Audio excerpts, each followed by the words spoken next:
My name is Yaha Schroeder. I am living now in Potsdam, Germany, and I want to share my experience with you as a Muslim in a non-Muslim country.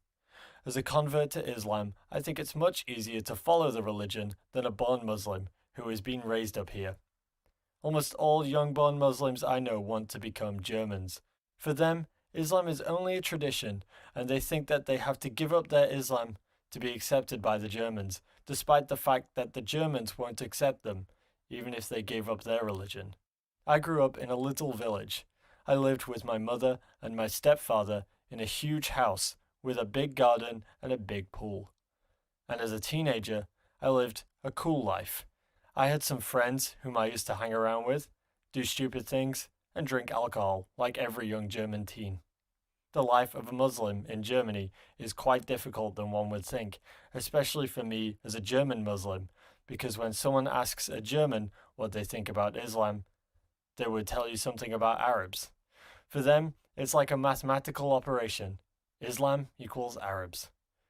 When I converted to Islam, I had to leave my family, and I moved to the community in Potsdam near Berlin. I left this huge house and all my material valuable stuff. When I lived with my mother and stepfather, I had everything: a big house, my own money, TV, PlayStation. I was never concerned about money, but I wasn't happy. I was searching for something else. When I was 16, I met the Muslim community in Potsdam through my biological father, who became a Muslim in 2001. I used to visit my father once a month, and we used to attend the meetings of the community, which were held on Sundays. At the time, I was interested in Islam, and my father noticed this and told me one day that he wouldn't speak about Islam when we are together because he wanted me to learn from people of greater knowledge so that other people won't say, "Oh, he became Muslim just because he's 17 and does everything his father does."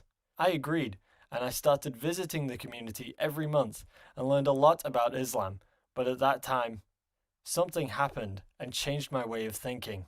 One Sunday, I went with the Muslim community swimming, and I broke my back twice by jumping in the pool, and I hit the ground with my head. I noticed when Allah wants something, the individual's life can be turned over in 1 second.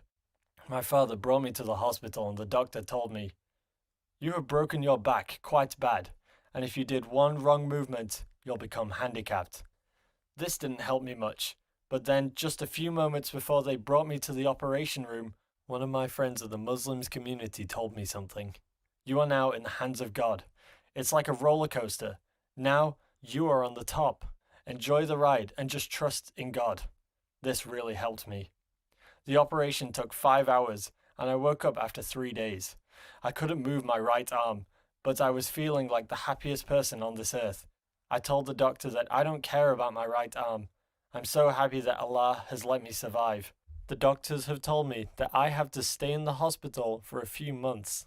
I stayed for only 2 weeks there because I was training very hard. One day, a doctor came and said, "Today, we will try to take one step on the staircase." The exercise that I did on my own 2 days before the doctor told me. Now, I can move my right arm again, and I was just 2 weeks there.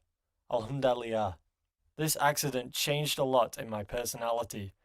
I noticed when Allah wants something, the individual's life can be turned over in 1 second. So, I took life more serious and started thinking more about my life and Islam. But I was still living in this little village. I made a lot of dua to my classmates, and now I can even have a praying room, although I'm the only Muslim in my school. My wish to become Muslim became so strong that I had to leave my family. I left my stepfather, my mother, and a luxury lifestyle to go to Potsdam. I moved to my father's apartment, which is rather small, and I had to stay in the kitchen, but it was okay, because I had nothing, just a few, very few clothes, school books, and some CDs. It must sound for you like I lost everything, but I am very happy.